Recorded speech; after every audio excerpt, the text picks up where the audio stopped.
carta del apóstol Pedro, capítulo 2, versículo 17.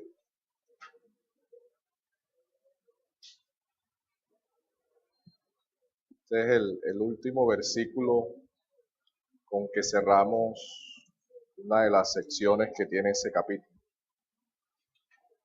Dice la palabra de Dios de la siguiente manera.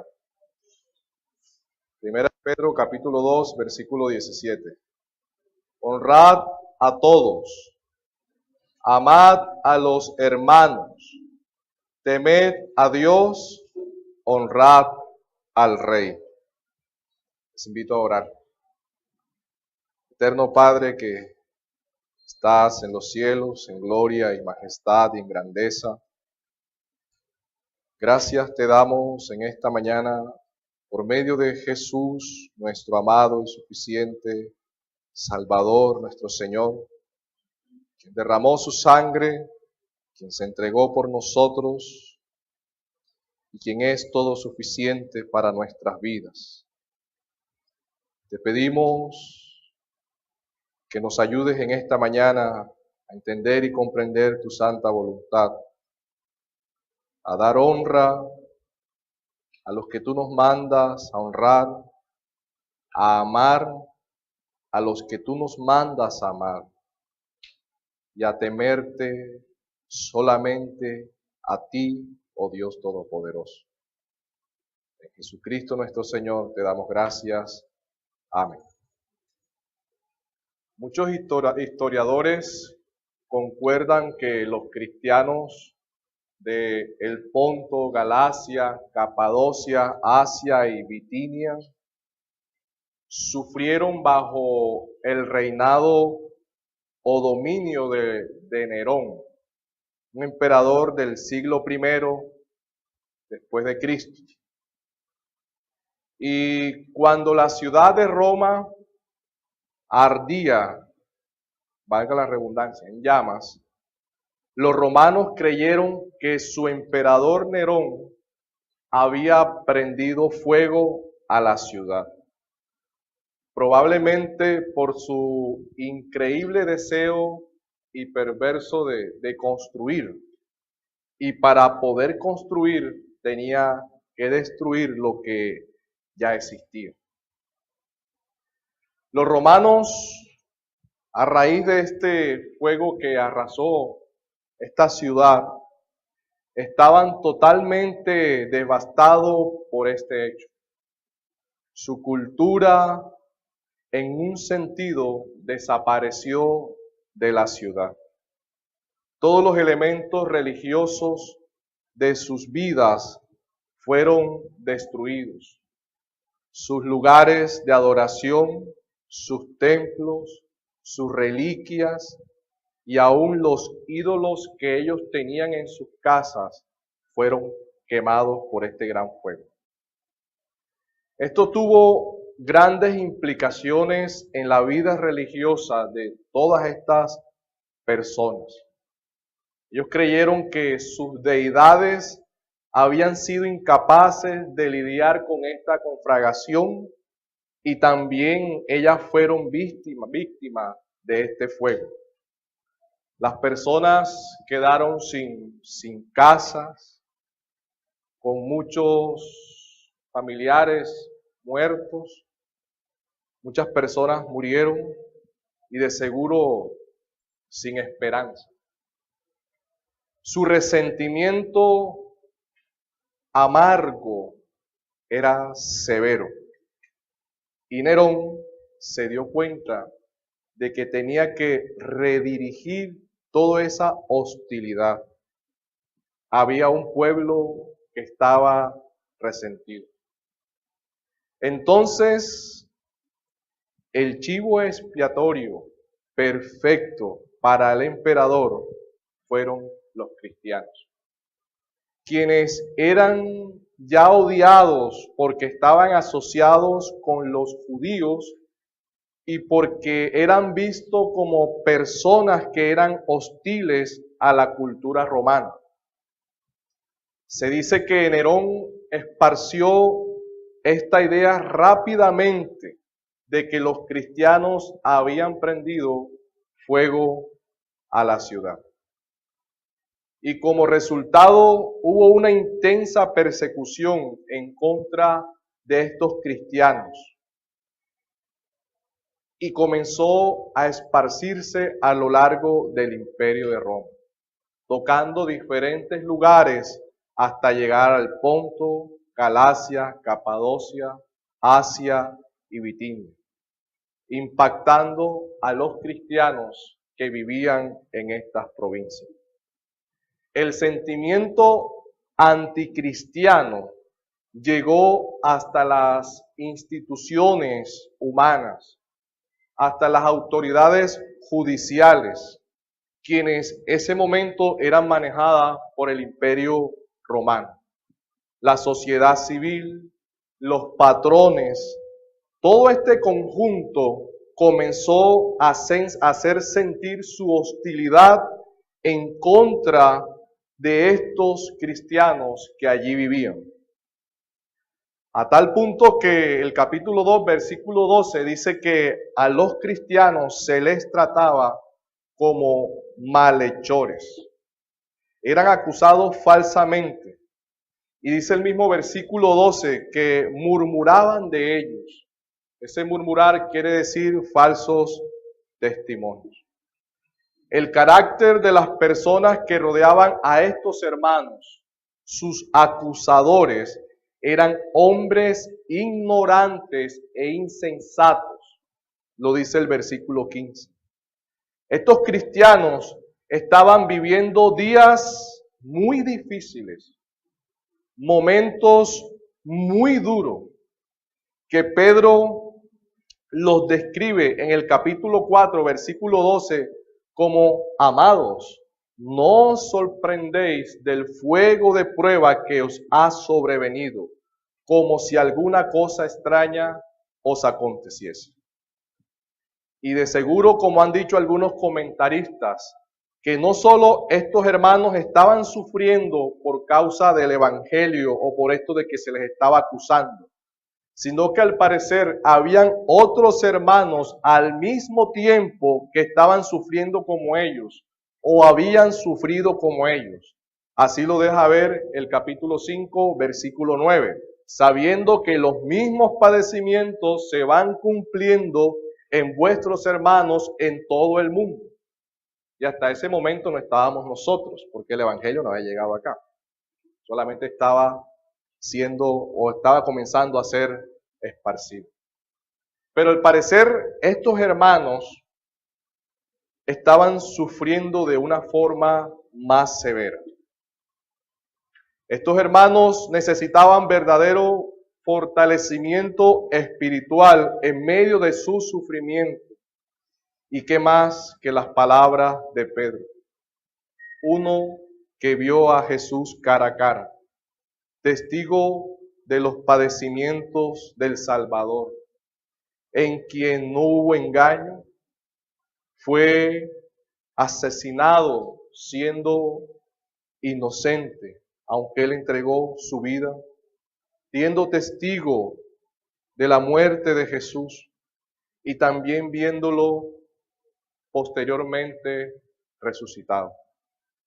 De esta manera el apóstol Pedro, bajo la inspiración del Espíritu Santo, escribió esta epístola para fortalecer a estos hermanos y escribe como ejemplo en ella los padecimientos de nuestro Señor Jesucristo para animarlos. Pedro les escribe en un momento en que la relación entre Estado e Iglesia están en un contexto de no estar atravesando por buen momento. Lo mismo estaba pasando a nivel laboral y de convivencia con los ciudadanos que estaban rodeando a estas iglesias que allí se encontraban. Y por todo lo que estaban pasando estos creyentes, ¿sabe Dios si alguno de estos hermanos se habría resentido contra esta sociedad malintencionada? o si la convivencia en este momento que estaban atravesando estos hermanos fue afectada a nivel de las iglesias por causa de las persecuciones o aflicciones que estaban viviendo. O si alguno de estos creyentes tuvo más miedo del sistema que imperaba en ese momento, al rey o al emperador, que al mismo Dios. Y terminaron algunos negando de la fe. Solo Dios lo sabe. Y de seguro, si alguna persona en nuestros días es atacada injustamente, acusada de cosas que no ha hecho, siendo inocente se le trata como culpable, y teniendo en contra a las instituciones de las leyes, a la misma sociedad civil, viviendo bajo las mismas condiciones que vivieron estos cristianos del Ponto, Galacia, Capadocia, Asia y Bitinia, y no siendo cristiana, de seguro no sentiría ninguna clase de respeto por las instituciones públicas y por la sociedad que lo está acusando injustamente. Y de seguro su reacción puede ser violenta. Y quizás podría responder, ¿por qué yo voy a respetarlos a ellos si ellos no me respetan a mí? ¿Yo por qué voy a honrarlos a ellos si ellos no sienten ninguna consideración por mí? Que se los lleve el diablo. Así dice la persona, no yo. Pero, ¿qué dice la Biblia de cuál debe ser la reacción de un creyente bajo esta situación? Debe seguir guardando el respeto y la honra a las instituciones, a las personas, al rey, a los hermanos y a Dios. El apóstol Pedro, inspirado por el Espíritu Santo, escribió el versículo que acabamos de leer, con el cual seguiremos la serie de sermones de esta carta. Les invito a leer nuevamente. Honrad a todos, amad a los hermanos, temed a Dios, honrad al Rey. La Nueva Versión Internacional dice, den a todos el debido respeto. Amen a los hermanos, teman a Dios, respeten al Rey.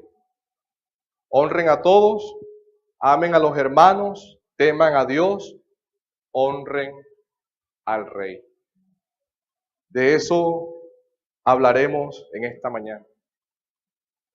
Y si lo miramos en ese orden, el primer lugar incluye todo. También a aquellos que son hermanos en Cristo, a Dios y al Rey. Y Pedro pone a Dios en primer lugar y luego al Rey, los cuales representan autoridad, dominio, poder y ley. Y es como si Pedro le estuviera diciendo a estos cristianos que deben honrar al Rey, reverenciando en primer lugar a Dios. El Rey y los demás deben ser honrados de tal manera que el amor de la hermandad y el temor de Dios no sea violado en nuestras vidas. Muchos dicen que las palabras honren a todo es de forma general y la forma específica a quien se debe honrar es a los hermanos, a Dios y al rey o emperador. Pero el texto muestra que también la sociedad civil estaba en el contexto de esta carta y estaba involucrada en todos los acontecimientos que estaban realizando en contra de estos hermanos. Por lo tanto, en ese todo está de forma implícita la sociedad civil. Así lo dejan ver varios versículos y también lo dejan ver varios comentarios de esta carta. Este versículo es la conclusión de lo que Pedro viene desarrollando en los versículos anteriores.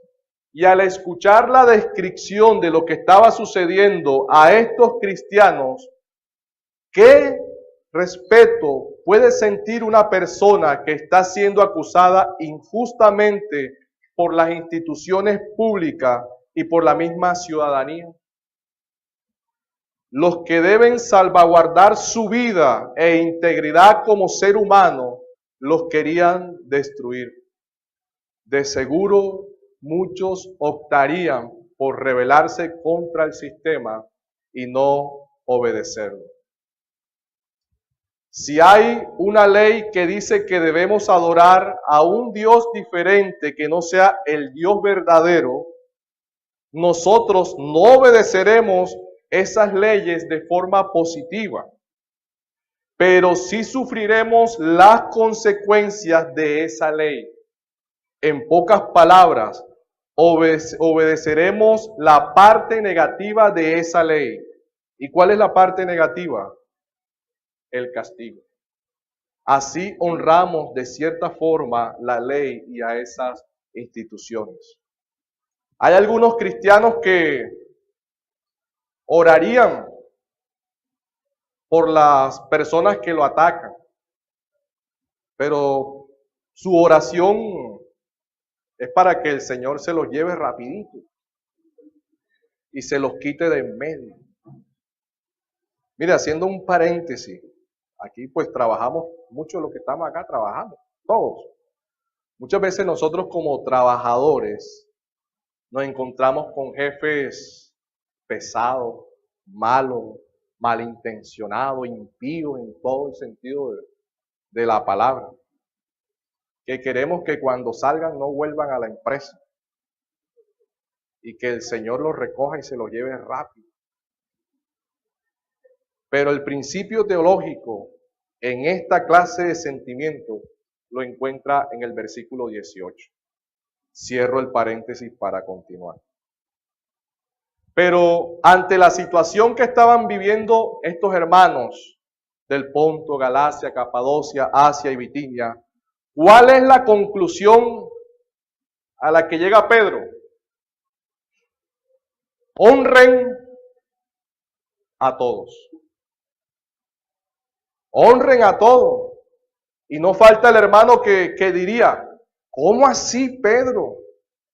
Todo lo que estos hombres malos, ignorantes, perversos, pecadores, hijos del diablo nos están haciendo, y tú nos dices que debemos honrarlos a todos. O sea, que los respetemos sin que ellos nos respeten a nosotros nuestros derechos. Y de seguro Pedro le respondería, sí, hay que mostrar respeto por todos.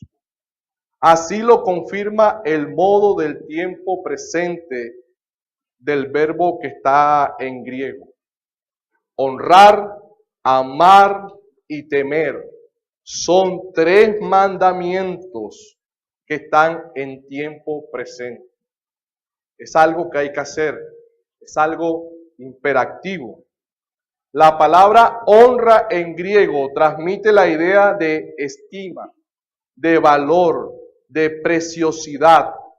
También puede significar poner precio, estimado o querido.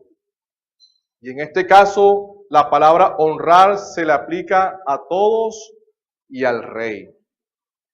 Es dar el debido respeto, el debido valor, el debido precio, la debida estima. La Biblia da mandatos de honrar. Los hijos deben de honrar a sus padres con su obediencia. Los casados deben seguir honrando a sus padres. Es más, los esposos deben de incentivarse a que sus padres sean honrados mutuamente, tanto el suegro como la suegra. Cuando los padres están necesitados, sus hijos adultos pueden honrarlo con ayuda material. El esposo honrará a su esposa al tratarla con amor y dignidad. Y la esposa honrará a su marido con sujeción y respeto. Los ancianos que trabajan en enseñar, dice las Escrituras, son dignos de doble honra. Los esclavos cristianos, que en ese momento había esclavitud, debían honrar a sus amos, realizando todo con respeto, con relación a todas las tareas que se le asignaban. Debe honrarse y respetarse a los gobernantes, a las autoridades y a la sociedad civil en general, independientemente de su posición social. Usted no ve que están los famosos que les gusta dar chaquetazo, porque tiene un buen estatus económico, porque tiene esto y les gusta atenderlo y fulano y ven. Pero ven al pobre por allá que no tiene nada. Pero la Biblia dice a todos. A todos. Toda persona merece honra. ¿Y sabe por qué toda persona merece honra? Por ser creación de Dios. Todo ser humano tiene un gran precio. Fue hecho a imagen y semejanza de Dios. Hay que darle el debido valor, el debido respeto que ellos se merecen. Qué duro debe ser dar el debido respeto a todos los que nos atacan injustamente, ¿verdad? Un corazón orgulloso no se humilla a esto, pero el siervo de Dios sí lo hace. Y el versículo 16 nos muestra como siervo de Dios. Y un siervo obedece todo lo que su amo le manda hacer. Y esto es un mandato de él. Te cuesta tratar con dignidad a tus enemigos. Pídele a Dios que te ayude. Porque el próximo paso es de mucho más exigencia o de mucho valor del primero que acabamos de ver, que es el honrar a todos. Y es una palabra que Pedro nos muestra con relación a los creyentes, y es amar. Amar a los hermanos. Quizás alguno dirá, es que es más fácil amar a los hermanos que dar honra o respeto a los enemigos. Pero esta palabra que da Pedro con relación al amor a la hermandad es superior en significado y en vivencia. El versículo dice, amad a los hermanos. Amad viene de la palabra ágape y es un amor incondicional como el de Cristo. Un amor sacrificial. Y esta misma palabra la usa Pedro en el capítulo 1, versículo 22, cuando dice, amaos unos a otros, entrañablemente de corazón puro. La palabra griega agapao no solamente es un amor para los que nos aman, sino un amor que es producto del Espíritu Santo, que ama a pesar de las características no atractivas, a pesar de la enemistad y el pecado que la otra persona ha podido hacer.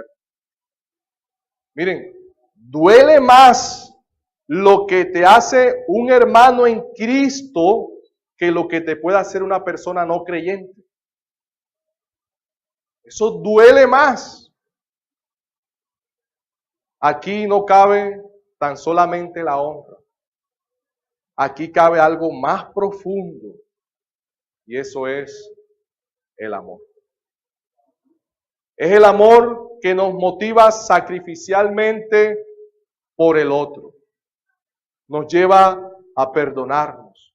De esta clase de amor es que Pedro les está hablando a estos hermanos. Es probablemente que habían tensiones entre los cristianos a los cuales se les envió esta carta. Una reacción natural cuando están bajo presión, bajo aflicción, bajo persecución. Y les toca compartir convivencia en todo esto que están pasando. Pero cuando esta clase de amor está presente, Él mismo borra las tensiones, anula la enemistad y destierra el odio.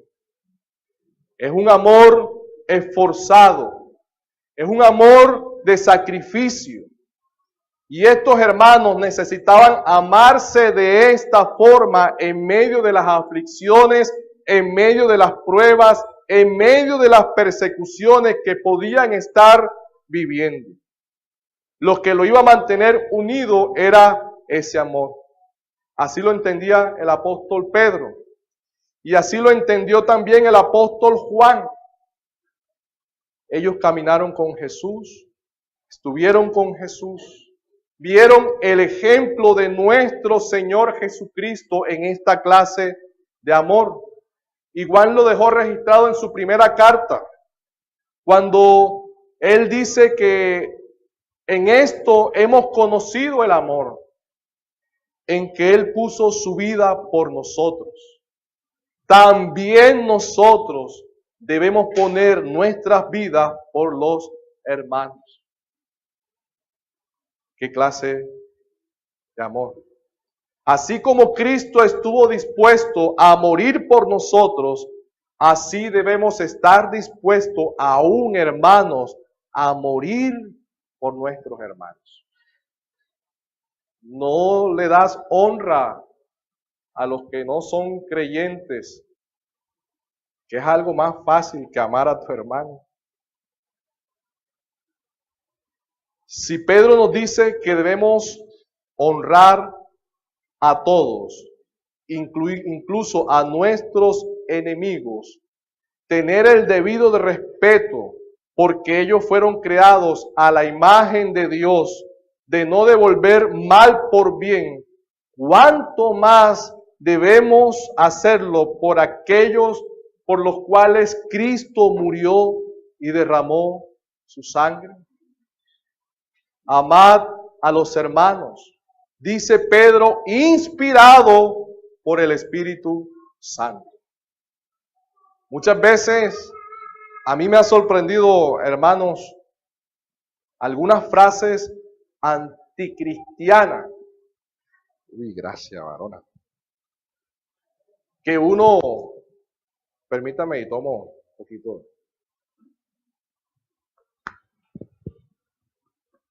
Esas frases anticristianas en medio de creyentes que no son de esta iglesia, sino de otra, para que no. Y muchas veces uno las escucha y uno se pregunta,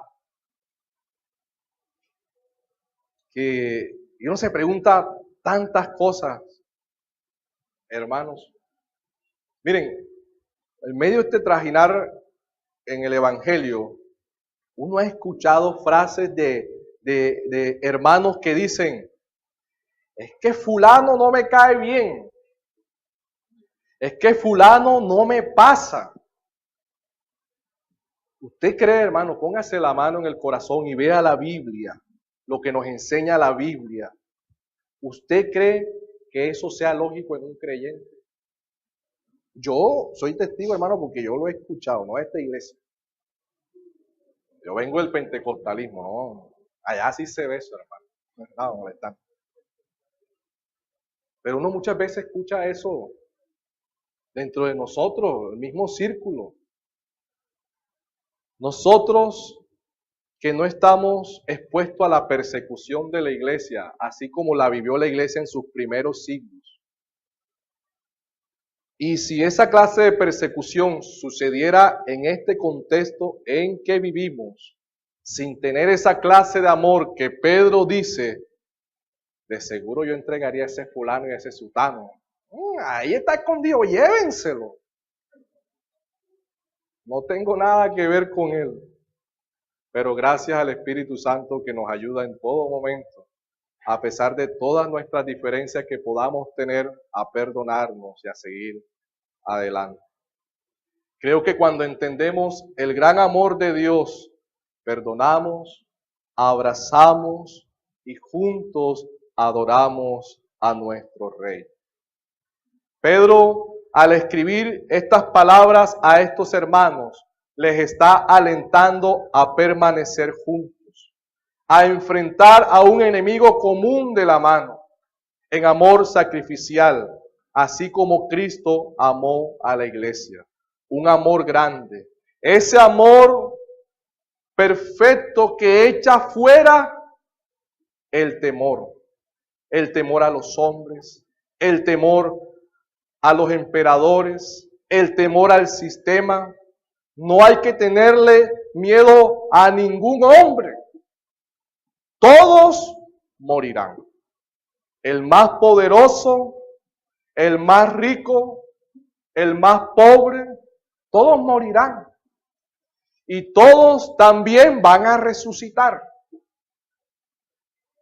Unos para gloriarnos con nuestro Señor y Salvador por la eternidad, al cual deseamos verle pronto, al cual deseamos que regrese pronto, al cual queremos verle cara a cara, ver su rostro, pero otros resucitarán para condenación. Allí será el lloro, el crujir de dientes de las personas, las lamentaciones. ¿Saben por qué? Porque la misma ira de Dios los estará castigando en el mismo infierno. Y horrenda cosa es caer en manos de un Dios airado. Eso produce terror, produce miedo, produce espanto. La Biblia dice que Dios habita en luz inaccesible. O sea, es una luz impenetrable, escabrosa, que produce terror al verlo. Los hombres no pueden soportarlo, mirarlo. No lo pueden mirar. La única forma de verlo es por medio de nuestro Señor Jesucristo. Dios es amor, pero Dios también produce terror, hermanos. Produce miedo, produce espanto por causa de nuestros ojos pecaminosos versus la santidad que es Él. Y el único que nos ordena la Biblia a tener temor es a Dios. Y ese es el último punto. El versículo dice, teme a Dios. Teme a Dios.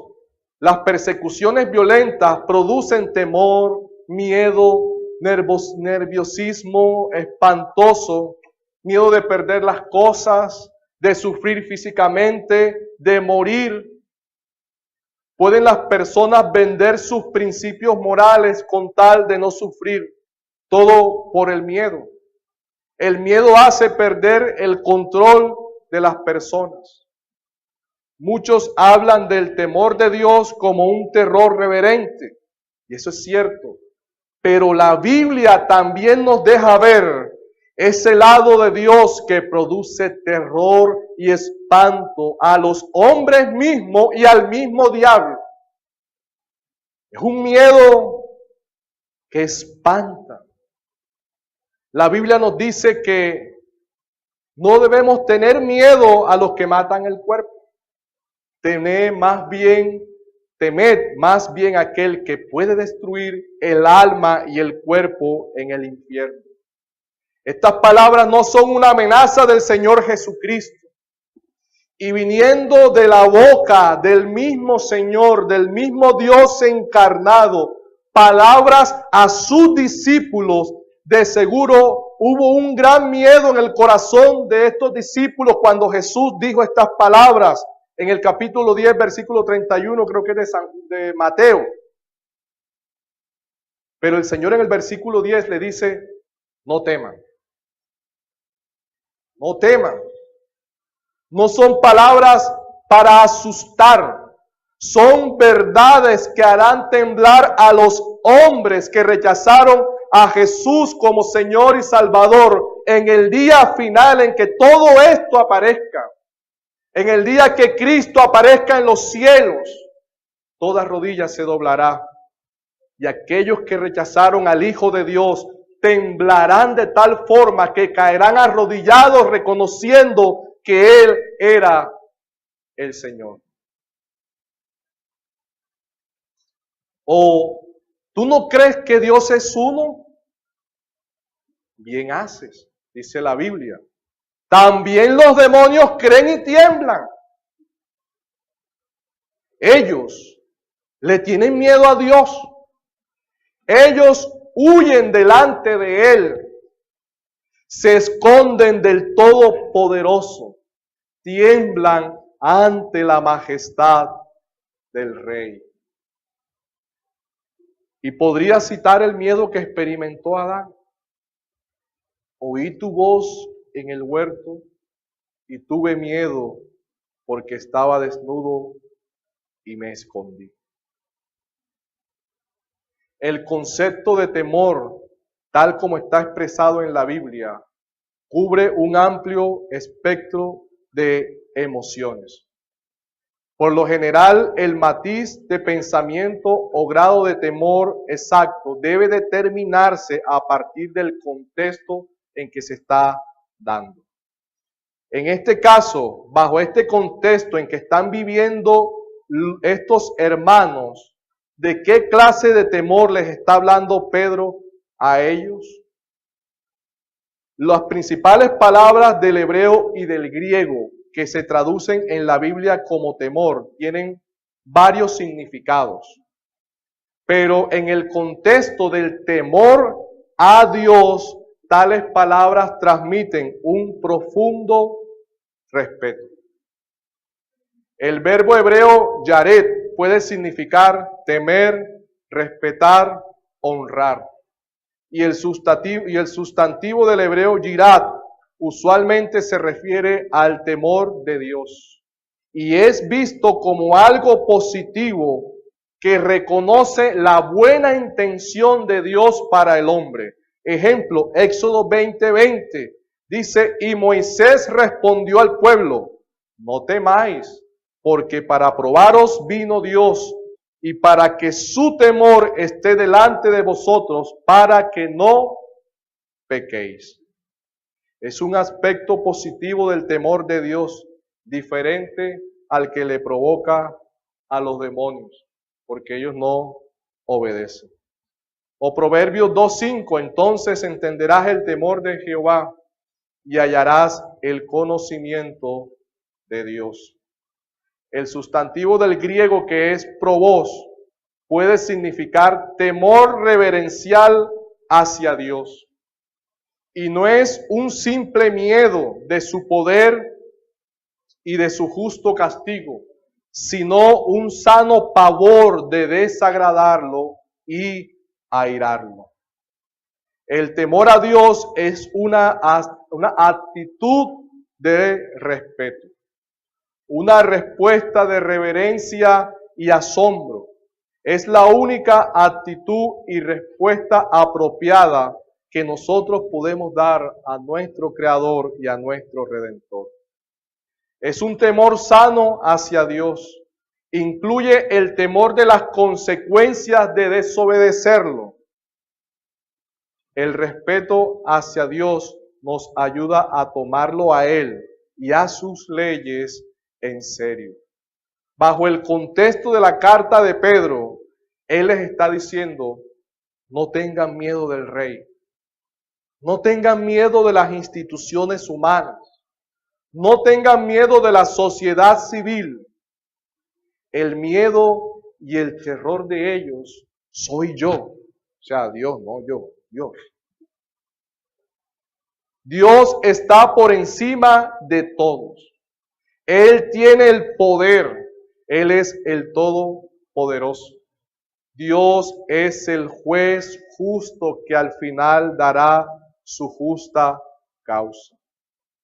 Si Jesucristo no es tu Rey, no es tu Salvador, si tienes miedo a los hombres y por miedo a ellos desobedeces a Dios y rechazas la Biblia, rechazas el Evangelio, ¿sabes qué? Vivirás por los siglos de los siglos en el mismo infierno, donde al final terminarás sufriendo el peor de los miedos que el ser humano podrá experimentar: ser atormentado por la ira de Dios. El llamado del Evangelio es al arrepentimiento de nuestros pecados.